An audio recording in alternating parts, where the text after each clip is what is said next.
Oi. Oi, boa noite. Hum. Tá dando para ouvir tranquilo? Tá. Deixa eu só trocar minha internet, tá? Porque Só a imagem tá travando um pouco.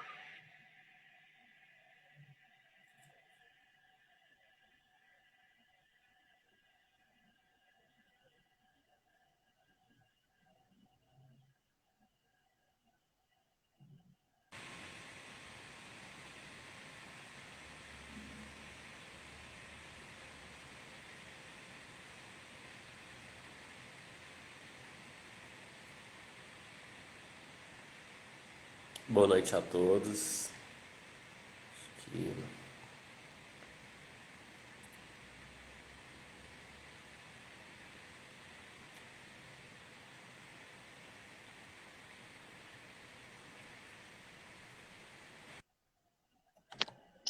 aí, eu e as tecnologias. Talvez a internet que não tá muito boa aí dá esses problemas de conexão. Não, mas também tem o dispositivo que tá entre o celular e a cadeira. Ah, tá. Celulares melhores.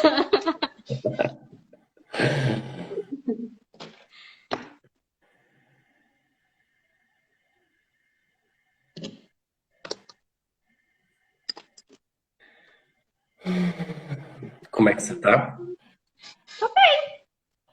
Tá tudo tranquilona. Com esse bebezão aqui crescendo, que nem um monstrinho. Já tá de quantas semanas? 17 semanas. Já tá. Grandinho já. Pra mim tá, né? Grande. Ele fala, nossa, nem tem barriga. Eu falo, tem. Pra mim tá grande já. Ainda tá dormindo tranquilo aí. Não, isso já tem tempo que não. A idade já não permite, né?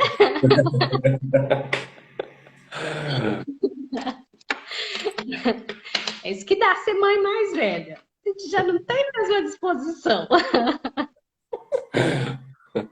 Eu tô com uma prima que tá grávida também, e ela é bem mais nova que eu. Acho que a gente tem uma diferença de mais ou menos uns 10 anos. Ela, Gabi, eu não sinto nada. Eu falei, eu já sinto tudo. Já sinto dor nas costas, já é ruim pra dormir. Mas é pra um bem maior, né? É, verdade. Então, boa noite a todo mundo aí que já entrou. Todo mundo que vai ver isso depois também. Hoje a gente tá aqui com a Gabriela Betanho, é esse o sobrenome mesmo, né? É. E a gente está indo já para a quinta edição desse programa Prazer em Conhecer, já com um quinto tema diferente. E hoje a gente vai falar sobre um tema bem interessante, todos deveriam saber e conhecer melhor, que são os jogos psicológicos, né? O nome que a gente escolheu foi Jogos Psicológicos, as Relações Bastidores do Drama. Vai ser um Uhum. bate-papo bem legal. Só se a gente começar a falar algumas considerações aqui. Ontem, sábado, a gente conseguiu fazer a segunda edição da nossa ação social. A gente entregou 11 cesta básica, super completa, com frutas, verduras e até roupas que a gente arrecadou também, produtos de higiene, para 11 famílias. A gente quer agradecer a todas as pessoas que contribuíram, que doaram, que nos ajudaram, as pessoas da equipe também que se voluntariaram a nos ajudar a entregar, a organizar tudo isso. Nosso muito obrigado. E todo mês a gente vai fazer essa ação social, que é sempre no segundo sábado do mês a gente faz as entregas, né, da cesta básica. E outra vez também é quem quiser participar do grupo Cura Coletiva, que são algumas técnicas como apometria e outras técnicas coletivas de tratamento energético e espiritual. A gente tem um grupo lá no Facebook chamado Cura Coletiva, é gratuito, você pode participar de onde você estiver, é rapidinho, e você recebe um tratamento aí e essa conexão com a espiritualidade. Então, vamos começar, né? Seja bem-vinda, Gabriela. Gabriela, deixa ela apresentar. Quem é a Gabriela? Quem é a Gabriela? Obrigada pelo convite, Rafa. É um tema que eu gosto bastante, né? Falar sobre jogos. É, Então vamos lá. Quem sou eu? Sou Gabriela, sou filha da Geraldo e da Marilza, uma paulista com um goiano. Então dá uma mistura boa. O que eu faço? Eu sou psicóloga, formada pela UFO. Já tem 10 anos que eu estou atuando aqui em Catalão. Eu vim para cá em 2010, já estava formada. Tenho uma especialização em gestão de pessoas e marketing, que eu nunca atuei. Uma outra em psicólogo perito em trânsito, que eu também nunca atuei. Trabalho na área clínica, com a formação em hipnoterapia ericksoniana, que é a minha primeira base, foi a minha base lá na faculdade ainda, todos os meus estágios foram nessa área.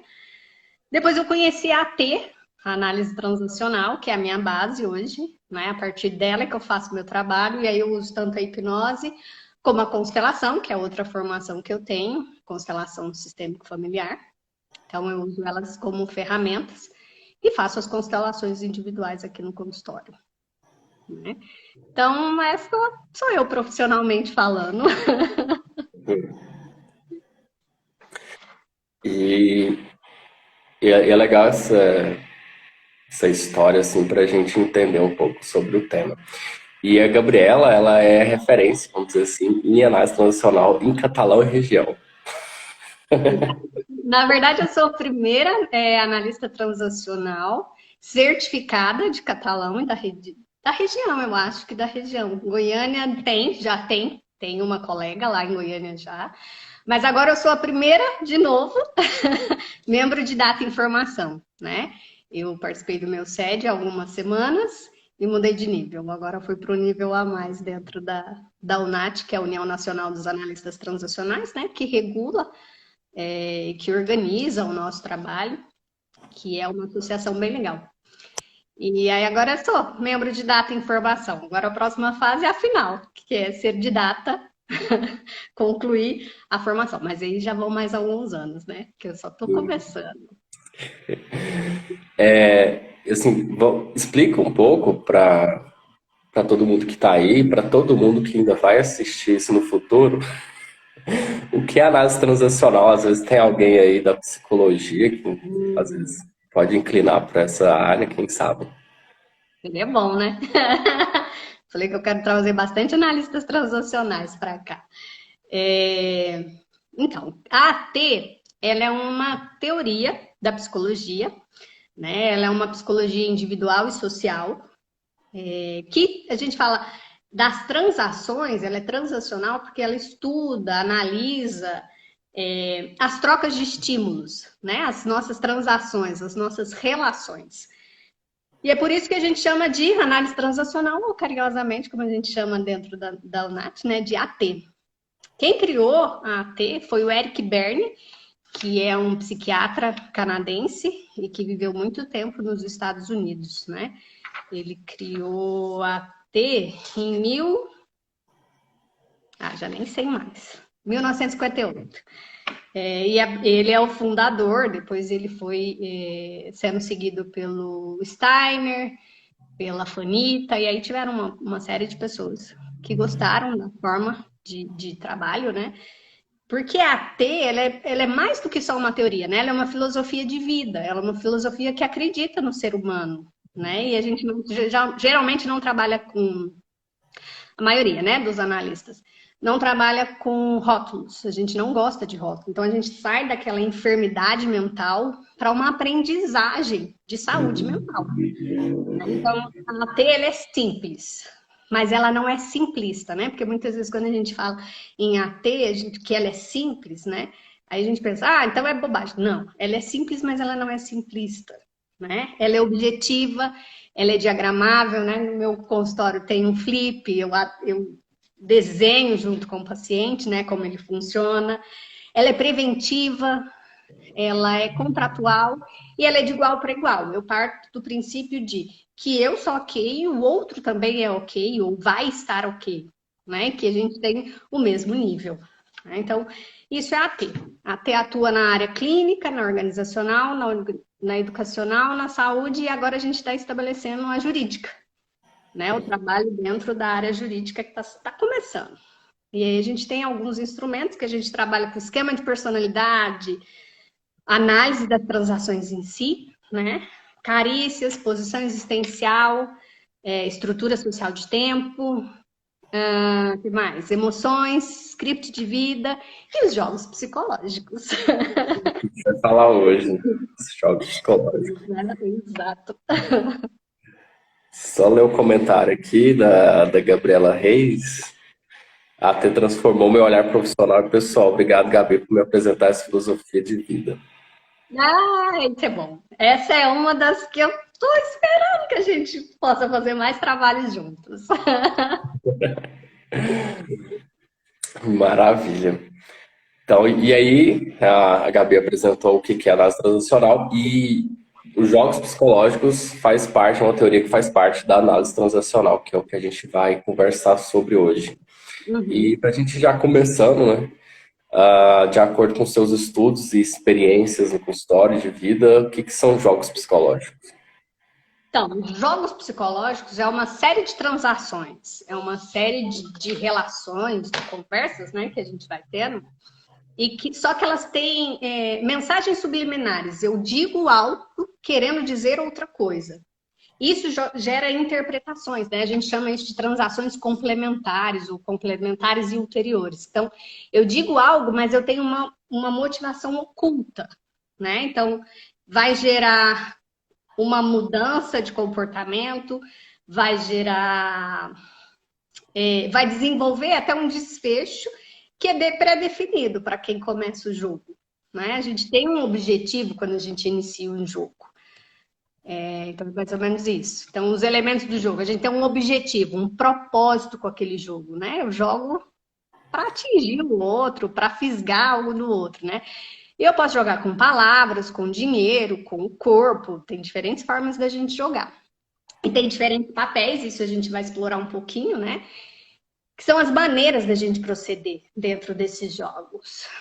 E aí a gente tem uma sequência de acontecimentos que vai me levar a um desfecho programável ou previsível, que é sempre programável e previsível. A gente, quando começa um jogo, quem está de fora, né, e tem uma visão, uma consciência disso, já sabe que aquilo não vai dar bom. O final é sempre trágico. Sempre.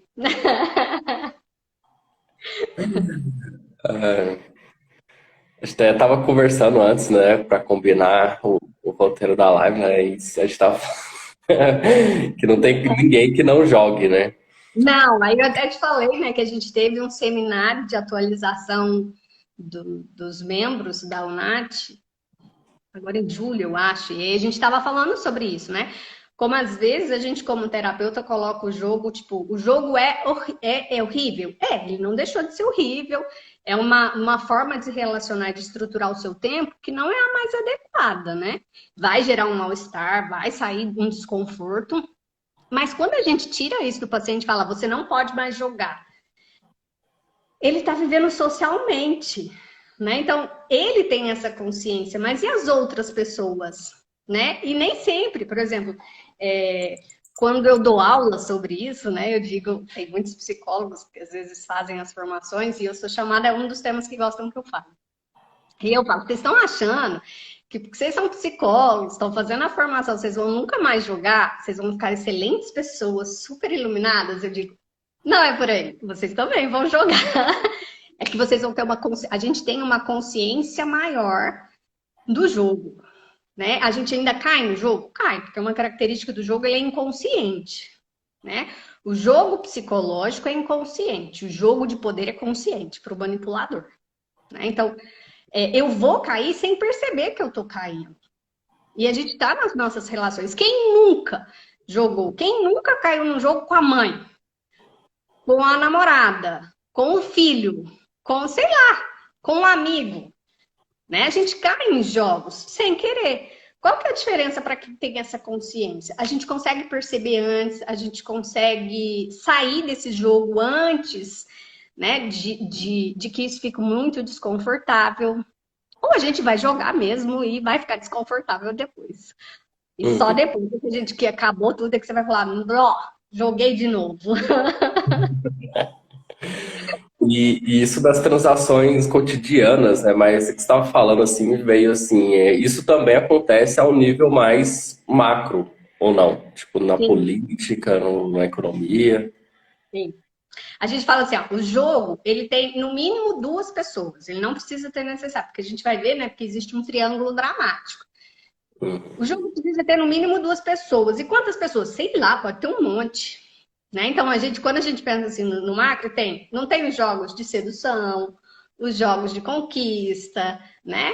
Tem os jogos de poder na política, nas empresas, né? Que quando não é consciente, é um jogo psicológico. Quantos chefes não fazem jogos psicológicos com seus funcionários ou colaboradores? Quantas mães não fazem jogos psicológicos com os filhos ou com o marido? Né? Então, isso é uma forma, é uma estratégia de sobrevivência, a gente diz. Uhum. É uma estratégia ok? Não. Dentro da AT também a gente fala em conceito de okeidade, né? Quando é algo legal, a gente fala isso é ok. Quando não é ok. Né? Então a gente tem o conceito de okeidade. Então, uma relação baseada em jogos psicológicos, ela não é ok. Ela não é saudável, né? E, assim, como a gente fala jogos, mas esses jogos psicológicos não necessariamente tem uma competição, né? É mais uma questão de manipulação. A manipulação, na verdade, é assim. Ó, uma analogia que eu gosto de fazer, uma metáfora, né? Que eu gosto de usar para explicar jogos. Sabe aquele filme Jogos Mortais? Aquele filme Uhum. horroroso, Jogos Mortais. Que começa os jogos. Todos os jogos que acontecem naquele filme são jogos psicológicos. Para quem está ali, né, se movimentando, né, são jogos psicológicos? São. Mexem muito com o emocional, com o psicológico da pessoa. Alguém sai desse jogo sem nenhuma lesão? Ninguém sai sem nenhuma lesão. Todo mundo sai com algum tipo de ferida, com uma sequela, com alguma coisa. Então é daí que eu digo, jogos nunca são saudáveis. Aqueles são jogos psicológicos no nível máximo, né? A gente só tem 3 níveis de jogos. Então, os jogos que acontecem no filme são de nível 3. É o pior tipo de jogo que tem. E aí eu sempre falo, olha, o jogo é tão perigoso e é tão ruim que ele só tem 3 níveis. Quando você pensa nisso, você fala, nossa, de um para. Só? Eu falo, só E três quais níveis. são esses três níveis? A gente tem um nível socialmente aceitável, que é quando as pessoas jogam, mas não provocam desconforto nas outras pessoas. Sabe aqueles joguinhos entre marido e mulher, entre mãe e filho? Só que são jogos velados, que muitas vezes a gente nem percebe o que está acontecendo. Sabe quando mãe olha para o filho, a criança tá lá toda se divertindo, a mãe dá uma olhada pro filho, ele endurece na mesma hora e fala: não, obrigada. Antigamente as mães controlavam, né, os filhos muito com o olhar, né? De Aham. olhar, a criança sabia se ela podia pegar, se ela não podia pegar, se ela aceitava, se ela não aceitava, se ela dizia que queria ou não. Então, o que era aquilo? Era um jogo que a mãe estava fazendo, era um jogo psicológico. É tipo, se você pegar, a hora que você chegar em casa, você tá ferrado. Né? Então, esse jogo é de nível 1. Ele é socialmente aceitável. Né? Não provoca desconforto. Os jogos de nível 2, eles já começam a provocar desconforto nas pessoas, né? Para quem está ouvindo, ele não tem danos permanentes, mas por exemplo, aquelas discussões feias de casal na frente de todo mundo, tipo, tá uma roda de amigos. Do nada um começa a atacar o outro e aí gera aquele desconforto em todo mundo, é tipo, vamos dar uma volta, vamos, né? Porque já começou a gerar um desconforto. Né? Ou quando a mãe verbaliza, né? Fala assim, eu vou pegar você e eu vou estourar a sua cara. Todo mundo já assusta com aquilo, né? Então, esse jogo já é de nível 2. Né? São as agressões, né? As mulheres, ou homens também, porque a gente fala muito das relações abusivas do nível da mulher com o homem, mas não fala muito do homem, né, em relação à mulher, mas a mulher também, muitas vezes, tem uma relação abusiva com o marido ou com o companheiro, né? E a Hum. gente não fala. Então, essas relações já são de nível 2 no jogo. E igual essa que você falou da discussão em público, assim. Isso Uhum. acaba atraindo as pessoas que estão ali na roda para entrarem no jogo. Algumas vezes sim, né? Para que quando isso fisga uma fraqueza, onde é que eu estava vendo? Ontem eu estava assistindo um programa no GNT da Fernanda, aquele moço que cozinha muito bem, é alguma coisa Hilbert e a Fernanda, aquele casal. Eles têm um programa juntos agora, e aí eles estavam falando o que tira eles do sério, né? Então, por exemplo, estava vendo uma briga e ela entrou no meio da briga, né? Para defender um senhorzinho. Então, isso pode acontecer, eu entrar em defesa de alguém? Pode, mas, por exemplo, essas brigas de casal que a gente olha e fala assim, em briga de marido e mulher não se mete a colher, né? Então, a gente acaba dando uma afastada, não se metendo. O que não quer dizer que a gente não provoque um desconforto, né? Ou a gente fala, não, vamos parar, vamos mudar de assunto, mas a gente tenta sair daquela situação. Agora, de nível 3, jogos de nível 3, a Já gente fala colocar a que vida em risco. ele tem um caráter mais definitivo, né? Então, ele acaba na delegacia, no necrotério ou no hospital, né? Então, eles são mais drásticos. É quando a briga de casal sai daquela discussão verbal e parte para o físico. E uma das partes machuca a outra. Então, aquilo vai parar ou numa delegacia, ou num hospital, ou nas duas coisas, né? Ou quando há um jogo, parece que teve uma situação, perto do meu sogro teve uma situação que parece que teve uma briga entre cunhados, um tirou a faca e matou o outro, porque eles não gostaram do que estava dizendo. Então, onde que acabou isso? No necrotério. Era um jogo? Era um jogo terrível, péssimo, de nível 3. Né? Então, é um jogo mais perigoso. É o nível de jogo desse filme, Jogos Mortais. Né? Só que se a gente pensa ali nos Jogos Mortais, da perspectiva do manipulador, porque lá, sei lá em qual Jogos Mortais, a gente descobre que existe um manipulador. Para ele, não é um jogo psicológico. Porque ele tem consciência, ele manipula, ele cria os jogos. Então, para ele é um jogo o quê? É um jogo de poder. Que é um nível mais avançado de jogo psicológico. Porque ele tem consciência. Ele inicia um jogo. Então, para ele é um jogo de poder. Para os outros integrantes é um jogo psicológico. Mas ele também tem prejuízo. Sim, sempre.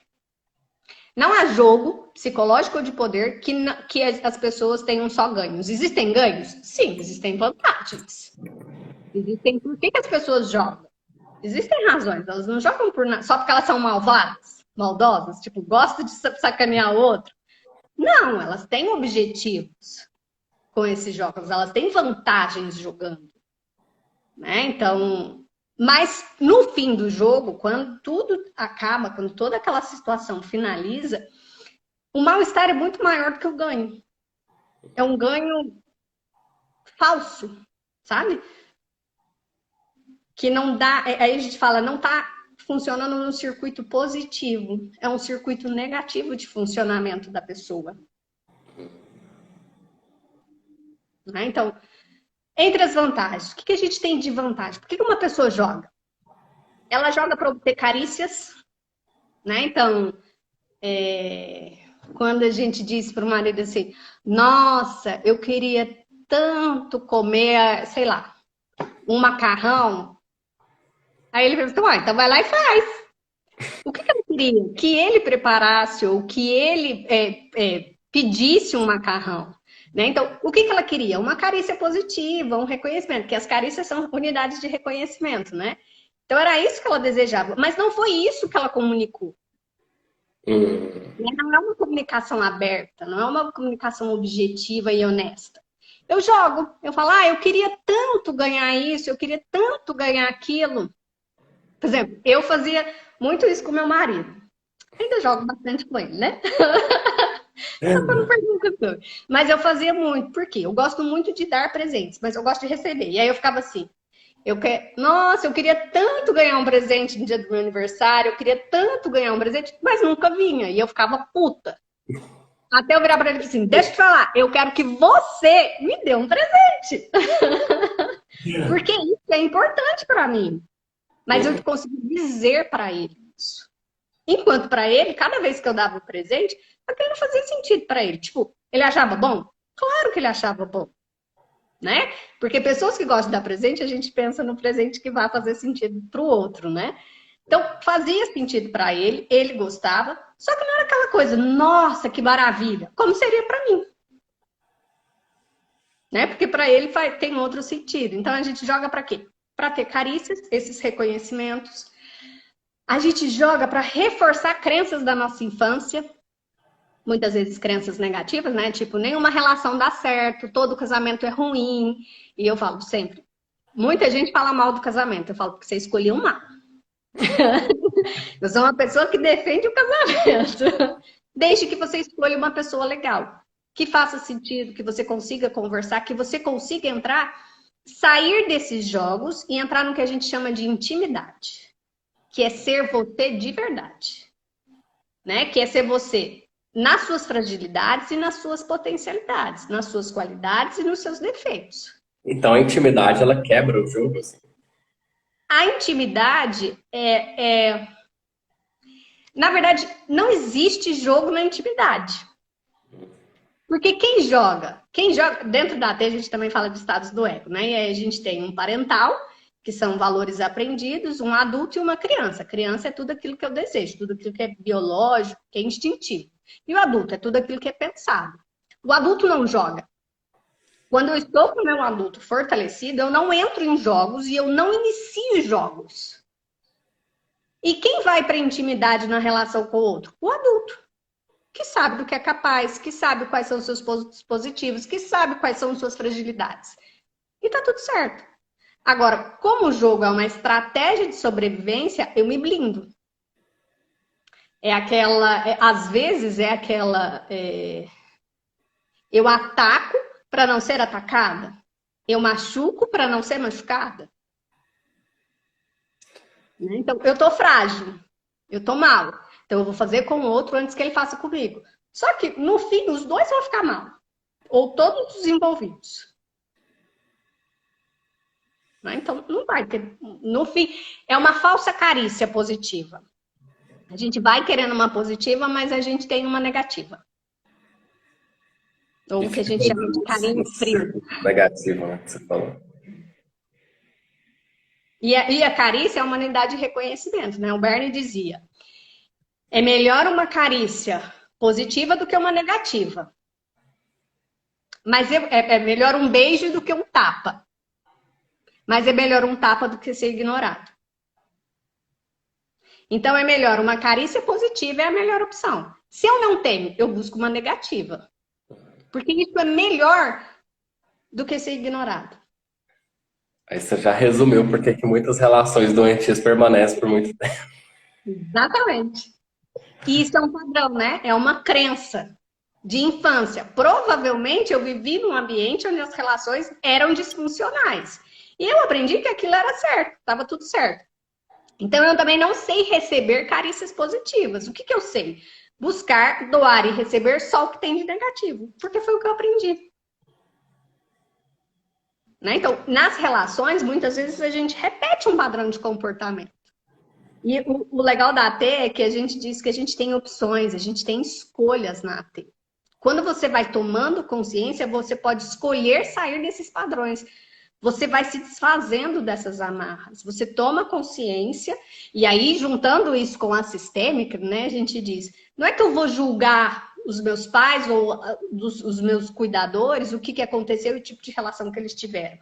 Eles tiveram o que era deles. Eu só vou olhar, vou dizer, ok, eu faço diferente. Eu não faço o oposto também, porque senão eu vou acabar caindo no mesmo caminho. Eu vou fazer só diferente. Maravilha. E qual que é a dificuldade das pessoas em saírem dos jogos psicológicos? Então, é porque geralmente ela tem essas vantagens, né? Reforçar crenças, as carícias. É uma forma da gente estruturar o tempo socialmente, né? Então, a gente tem dificuldade de estabelecer relações de intimidade, em que eu digo quais são as minhas possibilidades, quais são minhas potencialidades, quais são as dificuldades e encarar isso com o outro. Por quê? Eu vou pensar que isso é fragilidade, que é ser fraco. Se eu mostrar que eu tenho esse defeito, eu sou fraca. Então, eu respondo, fazendo o quê? Jogando, né? Ou para evitar situações temidas. A gente joga para evitar situações temidas, tipo, evitar que o outro descubra que eu sou assim, ou evitar que o outro descubra que isso é uma fragilidade, porque se ele descobrir, ele vai usar isso contra mim. Mas gasta muita energia, né? Hã? Isso gasta muita energia. Muita, muita, muita, muita. Para reforçar minha posição existencial, porque tem gente que fala assim, eu sou mais, eu sou melhor e o outro é pior. Ou eu sou pior e o outro é sempre melhor. Né? Então, eu também jogo para reforçar. Eu entro em jogos com pessoas que vão reforçar a minha posição, seja ela mais ou menos.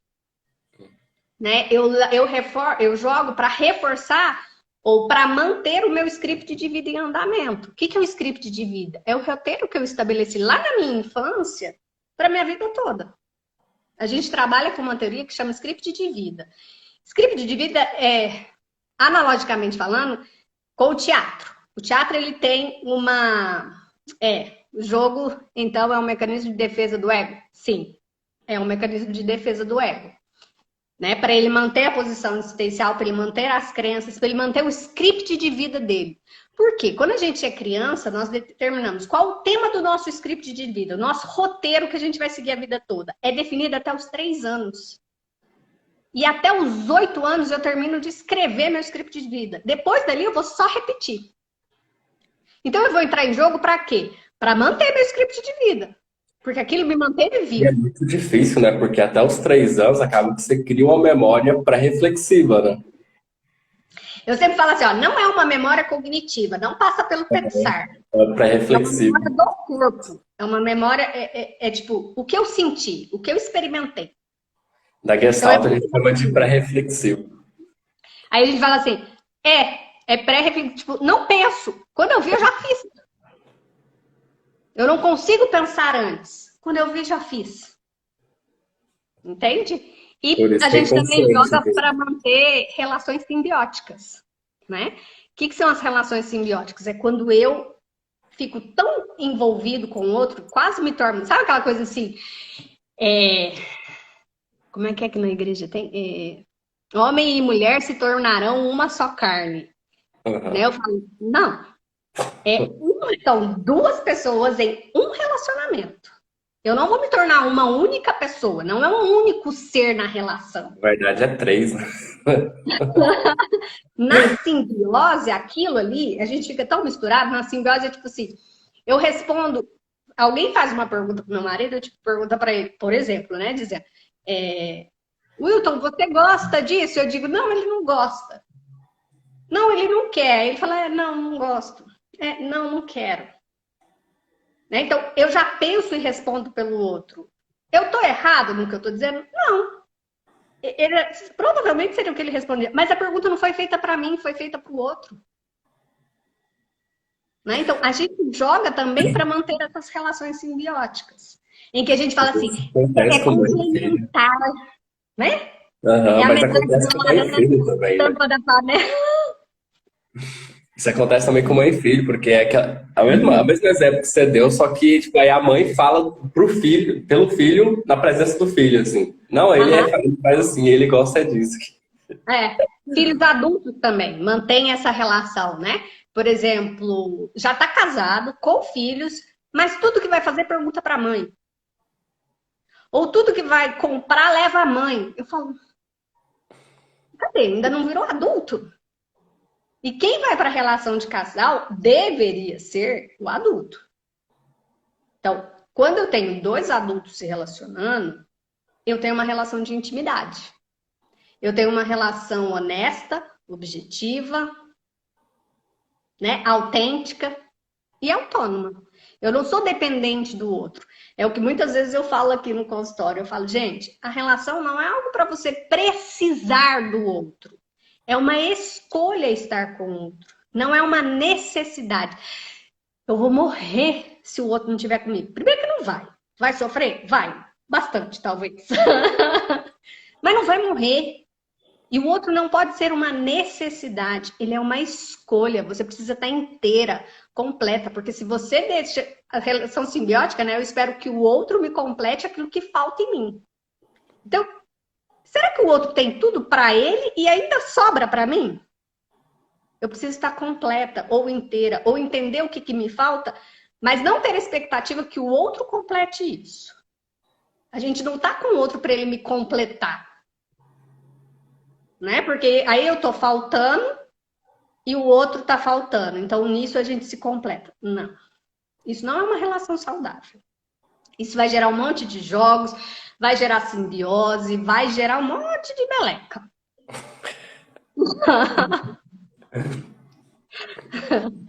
Mas assim, a intimidade também pode ser desenvolvida além da relação de casal, né? Da relação de amigos, De relação com os amigos, pais, de sim. negócios, né? É uma relação em que eu sou honesto com o outro, eu consigo te dar isto. E você? O que você consegue me dar? Isso é o suficiente para mim? É. Então, ok, a relação permanece. Não, não é o suficiente. Então, eu vou em busca de outra relação. O que eu dou? A intimidade é tipo, o que eu dou e o que eu recebo, né? Na sistêmica, é o equilíbrio, é na mesma proporção. E não é a proporção que o outro entende. Mesmo que alguém de fora fale assim, nossa, você faz muito mais do que a sua amiga nessa relação. Mas eu entendo isso. Para mim é uma relação que tá ok, que tá bem. Se Você para tem mim para tá tudo bem, isso? tá tudo certo. Se para mim e para o outro tá tudo certo, tá tudo certo. Não é não existe uma medida, né? Não existe o que eu toda vez é assim que tem que ser. Não. Cada relação vai ter a sua medida. Uhum. E você estava falando, um tempo atrás, eu pensei assim, nossa, mas novela, a gente vê muito jogo psicológico, né? Um monte. E é tão Novela. legal de ver, né? Aí a gente fica pensando malzão. Quer ver? Vamos desenhar aqui. Por que na novela tem muito jogo psicológico? Aí a gente olha o triângulo dramático, né? O que que caracteriza o jogo? Eu jogo uma isca. É tipo, eu digo algo, muitas vezes com uma mensagem subliminar, ou eu dou aquele olhar, tipo, a pessoa entendeu que tem alguma coisa, ela só não entendeu o quê. Mas ela sabe que tem alguma coisa. Se essa mensagem, esse estímulo que eu enviei, fisgar uma fraqueza no outro, é tipo, mas eu não fiz nada, mas eu só queria ajudar, mas você que tá errado. Aí eu fisguei a fraqueza. Quando eu fisgo a fraqueza, eu vou gerar uma resposta do outro. Ele vai me responder. Seja o meu olhar, seja a mensagem que não foi dita, porque a gente responde a mensagem que não foi dita. A gente não diz na mensagem. A gente não responde a Alguém mensagem. pensando, né? Não, a gente não diz, não responde a mensagem explícita, a gente responde a mensagem implícita. E aí o que vai acontecer? Vai gerar uma mudança no meu comportamento. Uma mudança de quê? A gente fala uma mudança de papel. Porque na mudança eu tenho 3 papéis no jogo. Eu tenho um perseguidor, um salvador e uma vítima. Assim. Né? Então, o que caracteriza o jogo? Eu mudar de lugar. Eu posso começar como um perseguidor e terminar como uma vítima. Ou começar como uma vítima e terminar como um salvador. Ou começar como um salvador e terminar como um perseguidor. Eu vou mudar de lugar. É essa mudança. Aí essa mudança gera uma confusão. Por quê? Eu vim, por exemplo, perseguindo o outro, né?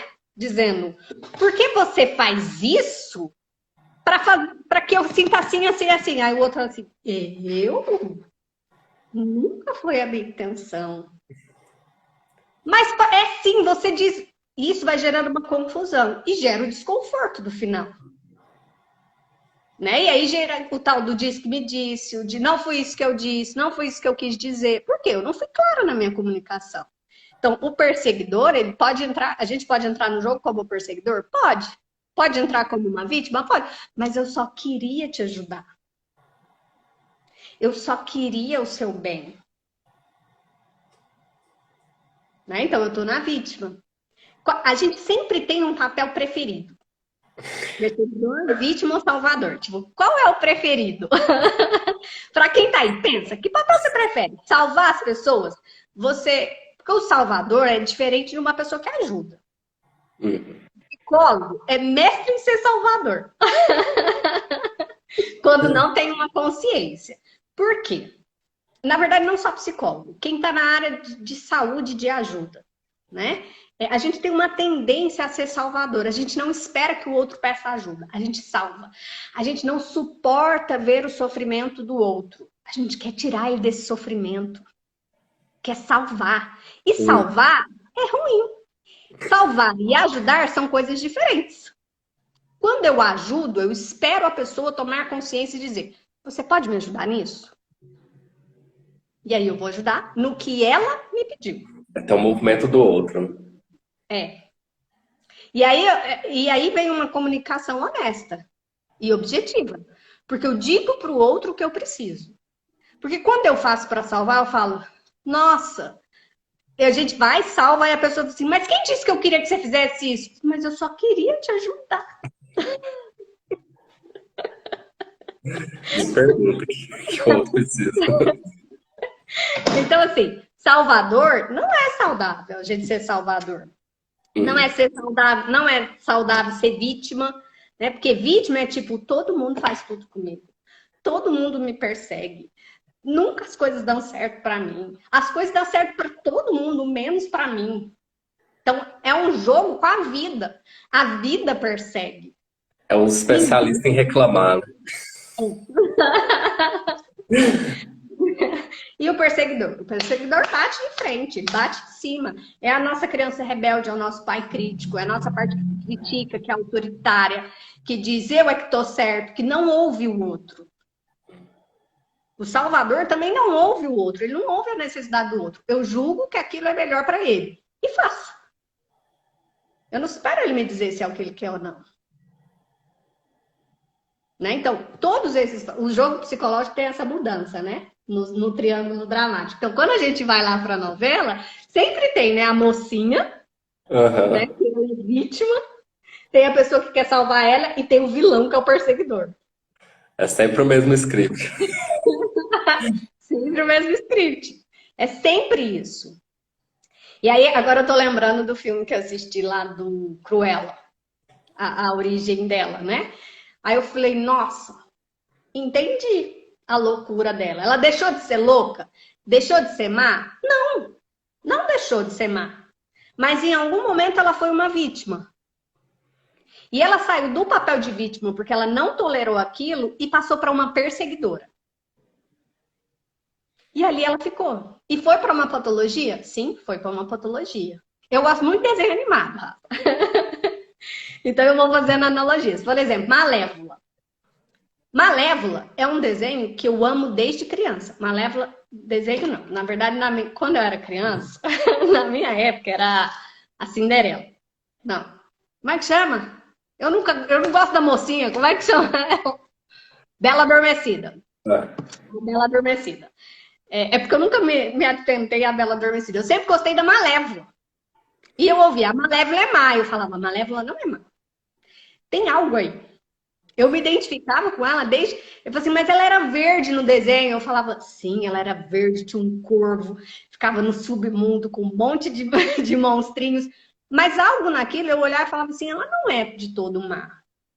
Tem algo nela. Quando Malévola, eu já estava adulta, quando saiu Malévola, né? A versão do Malévola, aí eu olhei pro meu pai, porque meu pai brigava comigo e dizia que a Malévola era má. Que eu não tinha que gostar dela. E eu falava, mas a Aurora é chata. Você gostava do vilão. Ela só dorme, ela é enjoada. Ela é esse passarinho cantando. Não, eu gosto da Malévola. E aí eu falei, tá vendo? Ela tinha uma dor. Houve um jogo. E aí quando a gente olha, mesmo na versão, ela foi excluída.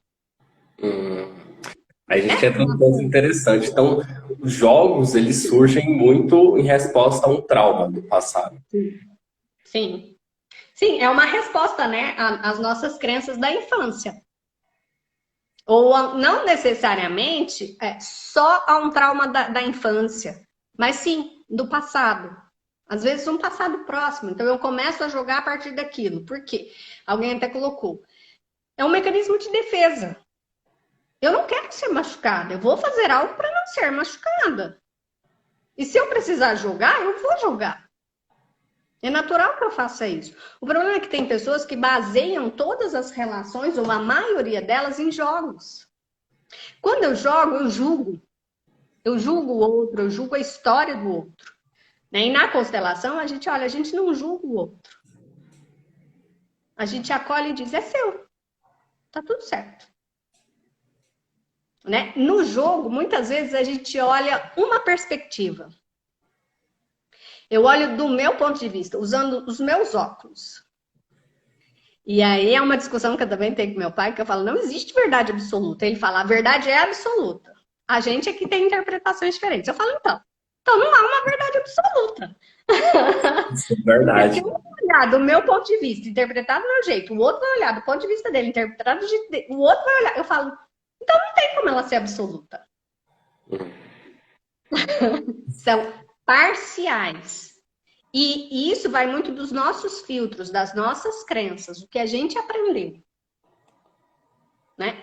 Tem possibilidade de mudar? Tem, né? Tem possibilidade de mudança. Mas isso exige um processo. Também as pessoas hoje estão muito assim, eu quero para ontem, eu quero... Tem uma paciente até me disse esses dias, ela falou, eu queria uma receita, tipo uma fórmula. Eu falo, então, não tem, é processo. Quantos anos você se comporta dessa forma? No caso dela, ela é jovem, né? Ela tem 22, eu acho. Ela 22 anos. Eu falo, então, há 22 anos você anda dessa forma. Você acha que vai ser fácil mudar? Não é da noite para o dia.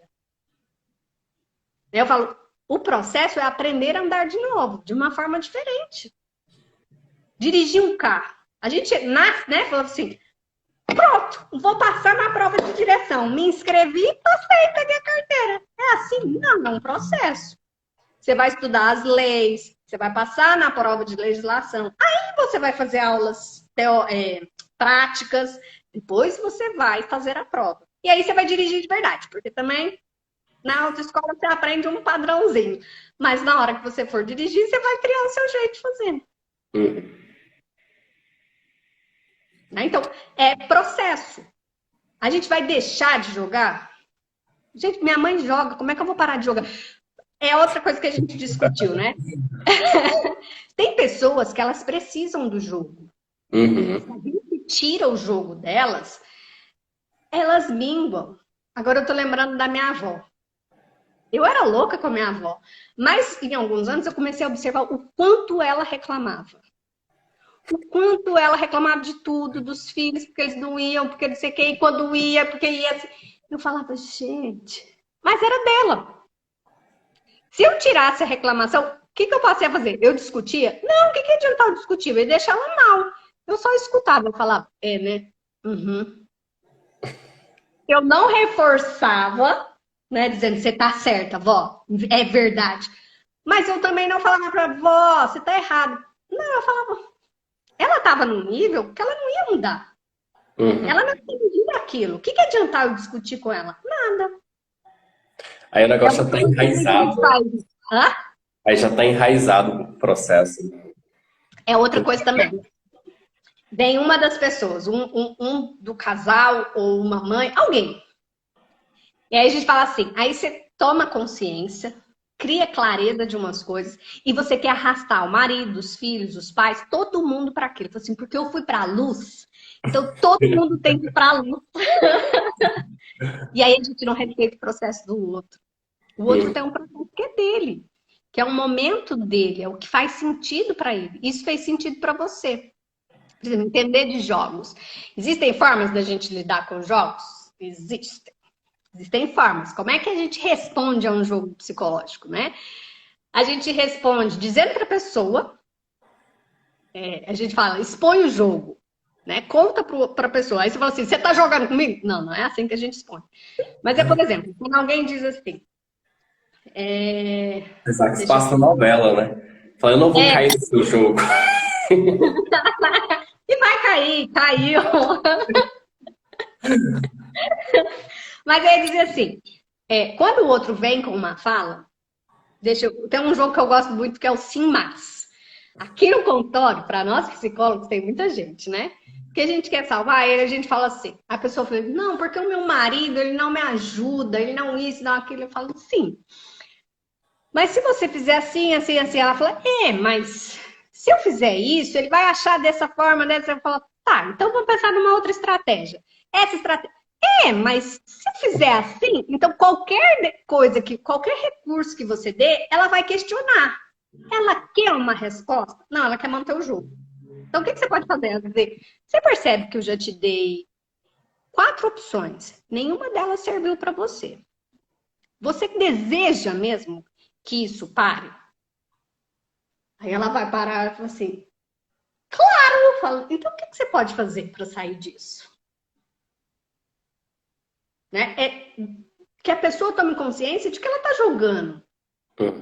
Quando a pessoa diz assim, por que você fez isso, isso, isso? É dizer, quando você diz, vem me atacando assim, eu tenho a sensação de que você quer que eu me sinta desta forma. É isso. Não foi isso que eu disse. Eu falo, então. Mas quando você diz isso, eu me sinto assim. Eu não vou dizer, você diz isso para que eu me sinta assim. Quando você diz isso, eu me sinto dessa forma. Na AT a gente fala, a gente aprende a se responsabilizar. E é um processo de melhorar a comunicação. Sim. A maioria na T, a gente fala muito sobre comunicação e sobre as relações, sobre as transações, né?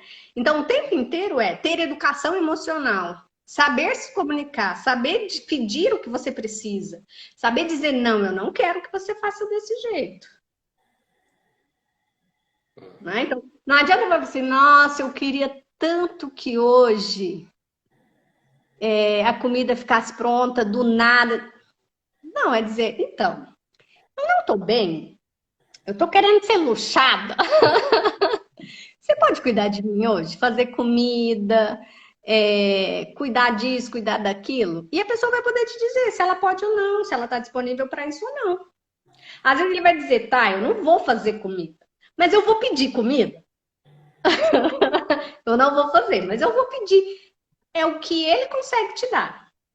A gente, às vezes, também entra muito em jogo porque a gente quer do nosso jeito, né? E se não é do nosso jeito, não serve. Aí a gente ataca o outro. A gente diz que o outro não presta, que o outro quase destruiu o nosso relacionamento. Não é o outro que destrói nosso relacionamento, só a gente pode destruir. É o que eu faço do meu relacionamento, seja com amigos, seja no trabalho, seja no relacionamento afetivo com os filhos. Eu que posso destruir isso ou transformá-lo em algo positivo. Que a gente precisa pensar, né? Precisa pensar. É 50-50? Na maioria deles, né? Tem um que não. E para a pessoa sair disso, assim, Então, uma das formas é eu expor o jogo, né? Eu conto pro outro, eu conto como eu me sinto quando ele faz aquilo.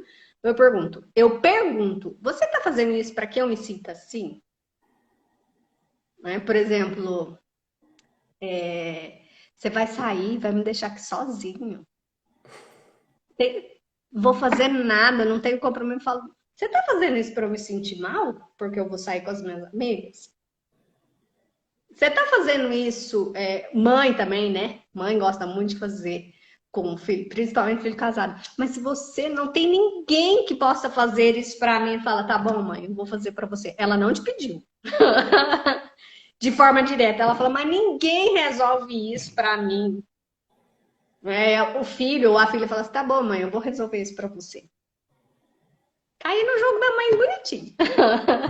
Eu posso dizer, mãe, você está pedindo a minha ajuda? Você está dizendo que quer que eu faça isso para você? Então eu exponho o jogo, né?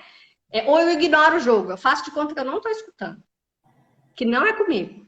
Como diz uma paciente, eu finjo demência. seria tipo, você compreende, entende a intenção oculta e mostra ela. Aí expor o jogo. Quando você mostra, você está expondo o jogo. É quando você diz, então, para a mãe diz assim, ninguém resolve isso para mim. Mãe, eu preciso ir, porque amanhã eu tenho que acordar cedo, e aí você ignorou o que ela falou. Você ignora mesmo o jogo dela.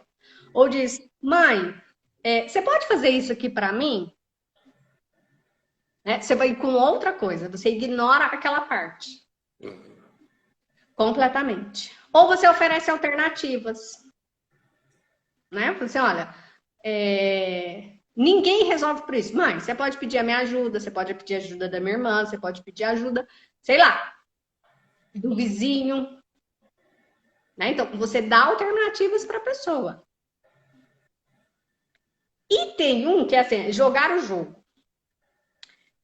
Só que jogar o jogo, ela é uma estratégia só para quem tem uma consciência. A gente fala, jogar o jogo é só para psicólogos no consultório. A gente joga o jogo com o paciente com uma intenção de mostrar algo para ele.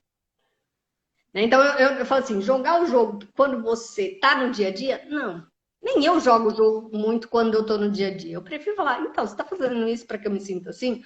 Ou eu ignoro, faço de conta que não foi comigo. Como é que fala? Para ter uma economia de energia, porque nem você falou, gasta muita energia para jogar. É muito chato. E a gente já está falando sobre isso.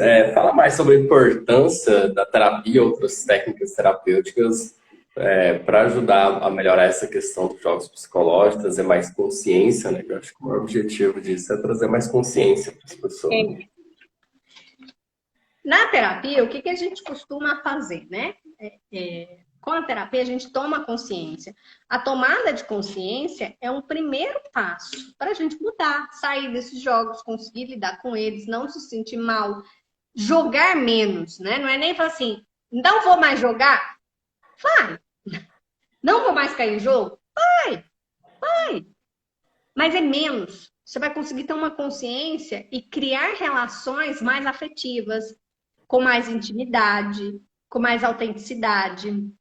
E com a terapia, o que a gente busca, né? Na análise transacional, e acredito que na maioria das terapias, né? Que a pessoa seja autônoma, que ela seja responsável por si mesma, responsável pelo que acontece a ela. Né? Então, no jogo, a gente responsabiliza o outro. Quando a gente toma uma consciência e tem uma postura do adulto, eu digo, o que tem meu nisso? O que eu fiz para que isso acontecesse? Quais comportamentos ou quais falas eu tive? Né? Então, eu tomo consciência para poder escolher agir diferente. Entender quais são. Na terapia, a gente entende quais são as opções que eu tenho para sair desse padrão eterno de repetição de conduta. Porque senão eu só fico repetindo a mesma conduta, o mesmo padrão. Quando eu vou para terapia... Tem um processo, né? O processo da consciência, né? O processo de consciência. Primeiro você toma consciência depois que você já fez. Aí você toma, depois você começa a tomar consciência no meio do caminho. Aí depois você começa a tomar consciência quando tá começando. Aí você consegue escolher fazer diferente. A gente fala que tem uma historinha que é autobiografia em 5 passos na AT. Que é tipo, eu caminhava pela rua, tinha um buraco, eu caí no buraco. Eu caminhava pela mesma rua, o mesmo buraco estava lá, eu caí no buraco de novo. Eu estou repetindo um padrão. De repente eu caminhava pela rua, pela mesma rua, o mesmo buraco estava lá, eu contornei o buraco. Eu caminhava pela mesma rua, o mesmo buraco estava lá, eu atravessei a rua e passei do outro lado. Eu caminhava pela mesma rua, mudei de rua e mudei o caminho. Isso é a tomada de consciência. Isso é o processo de terapia, é você ir criando novas estratégias, criando novos recursos, né? Novas formas e novas atitudes para você. E implementando isso aos poucos. Porque na AT a gente fala, a gente pode mudar, né? A gente pode ter uma autonomia e se responsabilizar. Isso é estar no nosso adulto. Porque o Bernie sempre dizia, ele falava, primeiro você cura. Então, primeiro você muda o padrão. Depois você entende. Porque muita gente fala, eu quero entender isso. Eu falo, você quer entender ou você quer mudar? Realmente quem quer entender quer só controlar, né? Quer abrir outro jogo. Só entender resolve? Vai te tirar do sofrimento? Não, não vai. Você tem que mudar. Então, primeiro você muda, depois a gente entende. Por que você estava naquele padrão? Por que você agia daquela forma?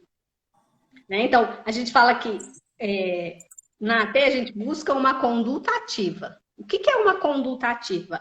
Envolve pensar, agir e sentir autonomamente. Eu vou pensar como um adulto. Eu pego a informação, processo e dou a melhor resposta para o aqui e agora. Porque o adulto também, quando eu estou no adulto, eu não sinto culpa. Porque eu fiz o melhor que eu pude agora. Ah, mas você podia ter feito isso. Não acessei essa informação naquela hora, então não podia. Para aquela hora, eu acessei o que dá. Quem sente culpa, e se eu tivesse feito isso, e se eu tivesse feito aquilo, é a criança e o parental. Ou é uma conduta aprendida, ou é algo que eu experimentei e que não foi confortável. Então, esses estados de ego sentem culpa. O adulto não sente culpa. Ele pega a informação, processa e dá a melhor resposta para aqui e agora. Né? Então, ele pensa antes de fazer. E ele faz o melhor que ele pode para aquele momento. E pronto. Não tem mais. A gente fala que é um adulto catequizado, com energia. Quer dizer que eu vou ser adulto o tempo inteiro? Tipo, tem como eu ser adulta 365 dias por ano, 7 dias por semana, 24 horas por dia? Não, não tem. Né? Mas o seu adulto, ele vai dar espaço para a sua criança e para os seus valores. Dependendo da situação em que você esteja. Mas você precisa ter, dependendo da sua idade, por exemplo, na nossa idade, como adultos, em teoria, nós precisamos ter um adulto energizado. Né? Um adulto funcional, que a gente fala. Né? Porque a gente tem mulheres muito infantis, homens muito infantis. Por quê? A gente não aprende a ser adulto. A nossa sociedade não aprende a ser, ensina a ser adulto. Tem ritual de passagem. Tem. Mas os nossos rituais também estão virando muito... são rituais que acabam vazios, né? Não estão mais aqueles rituais. Né? Antes, quando era tribal, tinha, né? Uma coisa assim, bem forte, mais experiencial para a pessoa entender que acabou a fase e começou outra. Mas aí, quando a gente pensa nos rituais indígenas, por exemplo, não existe adolescência, existe. Existe infância e fase adulta. Você faz um ritual de transição. Então, tipo, agora você deixou de ser criança. Agora você passou para a fase adulta. Tem funções de um adulto. Responsabilidades e obrigações de um adulto. Acabou a infância. Não tem essa fase de transição na Agora a gente já está criando um pré-jovem, né? O negócio vai criando um degradê infinito. Eu falo. Na teoria, o adulto deveria estar pronto com 24 anos. Mas com 24 anos, o povo ainda está muito adolescente. Então, a gente ainda não pode falar, ainda está em formação do estadio parental. Está em formação dos valores com 24 anos. Né? Então, ainda não tem um adulto. A gente demora para ser adulto. Aí, quando a gente olha outras culturas, por exemplo, a cultura europeia, a cultura americana, põe os filhos para correr, fez 18 anos ou fez faculdade, tchau, vai viver sua vida. Dá sossego. Isso, agora você vai fazer do jeito que você quiser, vai errar, vai acertar, vai viver. Né? Então, e aí, só que a gente na nossa cultura não tem muito disso, né? Então a gente precisa aprender a ser adulto. E quais são os prejuízos da pessoa ficar muito tempo no jogo, assim? Então, ela não vai ter carícias positivas, porque os jogos pressupõem carícias, sim. Mas a gente vai na intenção de uma carícia positiva e ela não é positiva, ela acaba sendo negativa. E o que acontece quando a gente... Porque a carícia é uma unidade de reconhecimento humano, que a gente fala na AT. E ela é necessária para a nossa sobrevivência. Se a gente não tem esse reconhecimento, seja físico, seja verbal, seja por escrito, tem diferentes formas. A gente mingua. Isso faz com que a pessoa murche, né? E adoeça. Então, pode levar a um adoecimento? Sim. Pode levar a ficar sozinha? Sim, porque uma pessoa que só joga o tempo inteiro, pensa que chata. É tipo umas vós, umas sogras, umas mães que ficam o tempo inteiro jogando, é chato. A gente fala assim, nossa, tem mesmo que ir lá? Sério? Aí vai, mas vai rapidinho, volta e fala, mas tem já não? Já, então! Então, a gente vai tendo escassez de convivência, né? Porque fica superficial, né? Não aprofunda na relação. Não. E as relações, muito com jogos, são relações adoecidas, né? Eu não entro em profundidade, eu não entro em intimidade, eu tô sempre blindada dentro de uma armadura que eu não deixo me machucar ou que eu não transpareço quanto aquilo me machuca. E aí as pessoas continuam batendo, porque eu não tô transparecendo que aquilo me machuca, que aquilo é ruim. Então, não vai ser positivo hora nenhuma. Né? A gente vai para uma economia, tipo, não tem intimidade, não tem contato social, vai reduzindo, porque pessoas que jogam demais são chatas e a gente vai ficando cada vez mais distante. A gente vai quando é obrigado, mas, por exemplo, quando é um amigo, você fala, não, melhor não quero nem conviver mais. Porque família até que é um pouco mais difícil, né? A gente não pode excluir a família. Mas um amigo, a gente começa a olhar e falar, nem cansei, não quero mais, não. E aí a gente acaba se distanciando. Né? Pessoas que só jogam têm relações duradouras? Não. Porque quem quer ficar com uma pessoa que joga o tempo inteiro? É chato. As pessoas não dão conta. Não são. Aí a pessoa fala assim, mas eu nunca tenho amigos. Por quê? Será que não são jogos? Pode ser uma estrutura? Jogo? Pode. Que afasta as pessoas. E aí ela fica sozinha. Né? Porque. Fala, Rafa. E caminhando para. Agora a gente falou bastante de relações doentias, né? E caminhando para o fim, como é que a gente consegue construir relacionamentos mais saudáveis, assim, com menos jogos psicológicos? Aí entraria no que a gente chama de. É uma comunicação que, segundo Bernie, ela não tem transações complementares, sabe? E, tipo, o que eu aciono no outro é o que o outro me responde, é o que o outro me devolve. Quando eu tenho esse tipo de relação, por exemplo, adulto a adulto conversando, não é uma relação que flui? E o outro consegue despertar o seu melhor também, né? Não fica lá só Exato. metendo o dedo na sua ferida. Então, isso é uma relação saudável, né? É uma relação que o que eu busco. E eu preciso estar sempre no adulto? Não, pode ser duas crianças. Você me fala assim, a gente vai pro sexo no adulto ou no pai? Eu falo, pelo amor de Deus, não vá.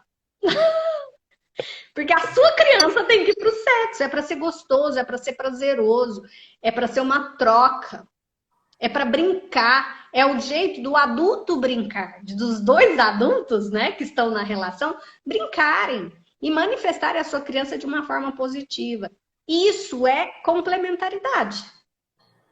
Agora, se eu vou com um monte de crenças, um monte de julgamentos, né? Mulher não pode isso, homem não pode aquilo. Não, mas eu não posso fazer isso com ela, ou não posso... Pronto, eu já não estou indo numa complementaridade. Às vezes um está indo só na criança e o outro está indo no julgamento, no parental. Então não vai fluir. Para fluir, tem que ter complementaridade. O que eu dou e o que eu estimulo no outro é o que eu vou receber, né? Por exemplo, é complementar quando eu peço para o outro que eu quero. Por exemplo, eu estou na minha criança e falo, não estou bem, quero ser luxada. Eu estou pedindo que o outro fique mais protetor, não estou? Mais parental. Se o outro consegue me dar isso, é complementar. Então é saudável. Né? Porque não houve cruzamento de informação. Não é aquela coisa assim, nem de novo? Você tá assim de novo, vou ter que cuidar de você de novo. Aí já cruzou, aí já não é legal. Senão a pessoa fala assim, mas você nunca cuida de mim, você nunca faz nada. só eu cuido de você, toda vez eu tenho que cuidar, não tá tendo uma troca legal, né? Aí é aquela coisa, né? Um tá fazendo mais do que o outro. Quem sai da relação? Quem tá fazendo mais ou quem tá fazendo menos? Geralmente quem tá fazendo mais, que tá fazendo menos, né? Quem tá fazendo menos. Por quê? Recebeu Quem tá menos, vai fazendo menos embora. tá sempre devendo. Aí ele fala, não dou conta mais de dever.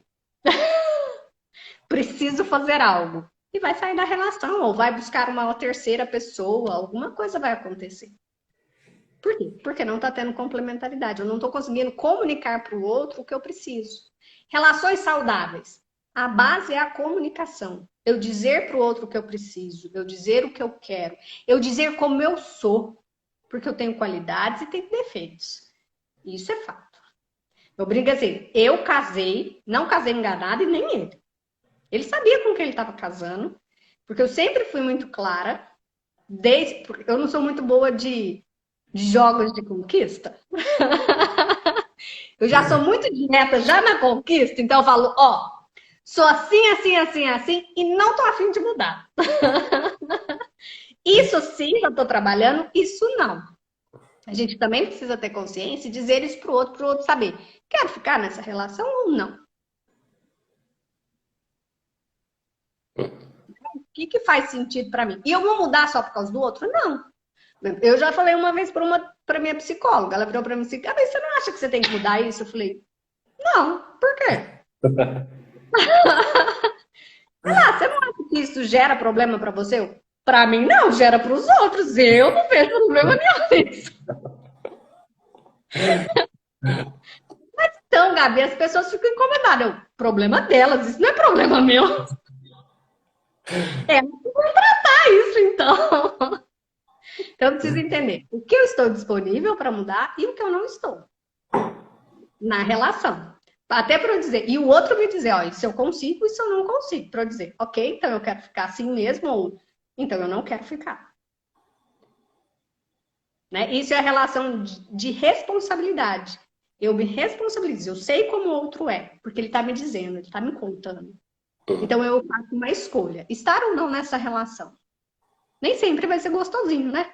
Toda relação É tem. legal isso. Só contar um fato aqui íntimo. Quando eu conheci a Gabriela, que é minha namorada hoje, aí o nosso primeiro encontro, ela falou todos os defeitos dela. Entrou no defeito, não foi enganado.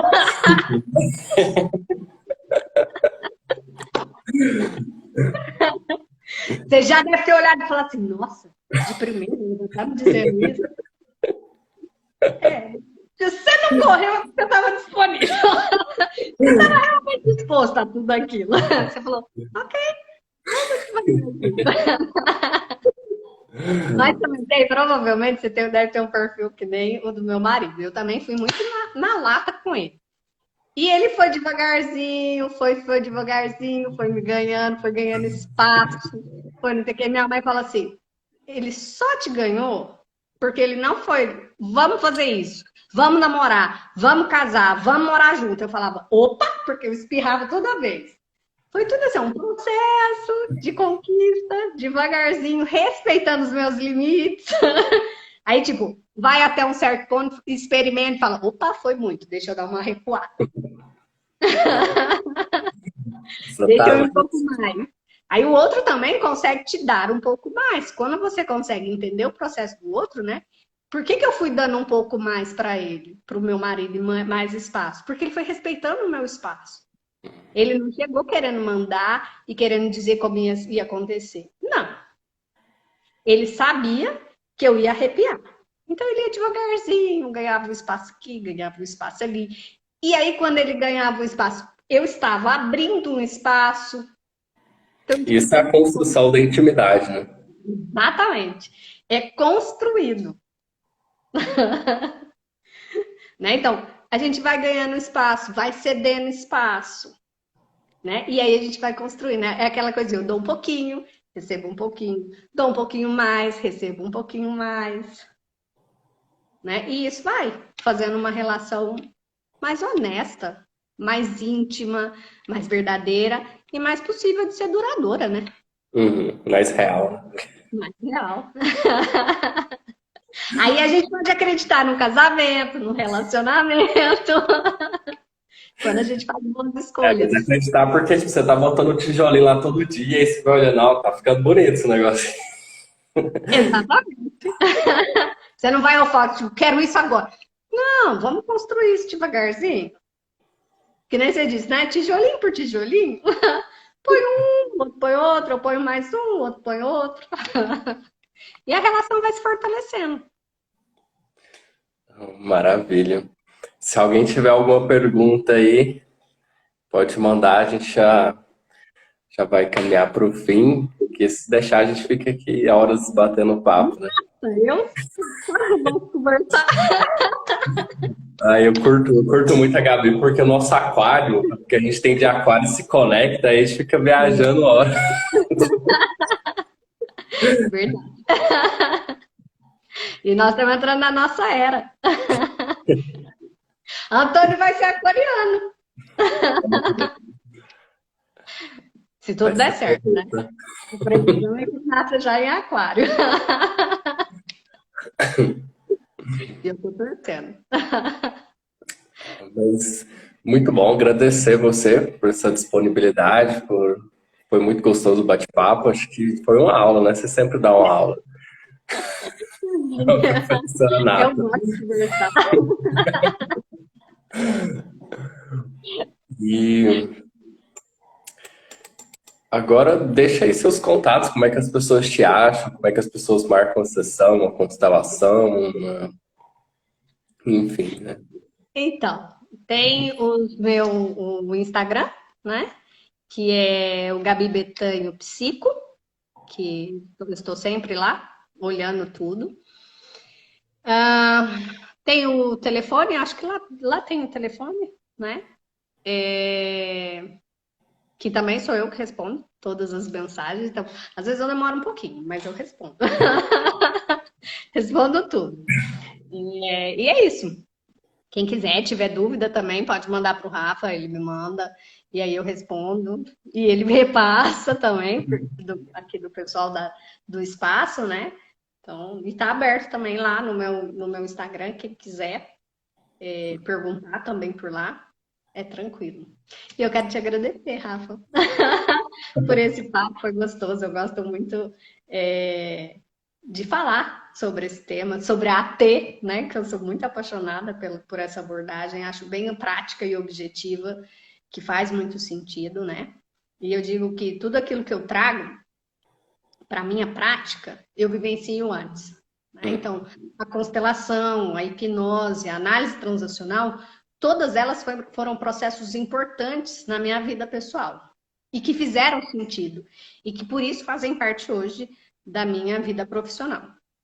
Né? Então, são coisas que eu acredito bastante. Na Gestalt a gente fala que a verdade está na experiência, né? Então, você experimentou assim. Então, Foi muito bom o bate-papo, né? A gente falou só de uma parcela, né? Só sobre jogos, né? Talvez a gente pode daqui a um tempo fazer outro bate-papo e falar sobre as estruturas do ECA, uma coisa super interessante também também. de Carícia compartilhar. também é um tema super legal. Né? Que são as formas que a gente busca carícia. Porque, por exemplo, o jogo é uma forma da gente extorquir carícias. A gente obrigar o outro a dar carícias, nem sempre positivas, como a gente viu, né? Mas carícias também é um tempo legal. Estrutura de ego eu adoro também, né? Mas a gente marca quando você quiser. Tá bom, Rafa? Então é isso aí. Essa live vai ficar aqui no Instagram e também a gente vai colocar lá no YouTube. Quem entrou no meio do caminho depois quiser voltar para ver o começo. Agradecer a Gabi e a gente sempre atinge no objetivo, que é conectar pessoas e compartilhar conhecimento, né? Então, o objetivo do programa é esse, né? Chama Prazer em Conhecer. Então, a gente trazer pessoas para a gente conhecer coisas diferentes sobre autoconhecimento, sobre espiritualidade. E é isso. Então, Foi ótimo. só agradecer. Adorei essa iniciativa. Outro dia quem estava aí era a Ju, que é a minha obstetra, inclusive, que eu adoro o jeito dela também. Muito massa. E você tem trazido pessoas muito legais para falar. que são assuntos muito interessantes. Muito, muito linda a sua iniciativa. E mais ainda a sua iniciativa social, né? Que você falou lá no comecinho. Muito, muito Uhum. legal. Gratidão. Então, um forte abraço, abraço a todas as pessoas por estar colocando aqui, excelente, muito obrigado pelos ensinamentos, muito boa, gratidão, parabéns. Isso Obrigada, aí. pessoal. Obrigada a todos que estiveram aqui com a gente até agora, né? Então, tchau, tchau, até a próxima.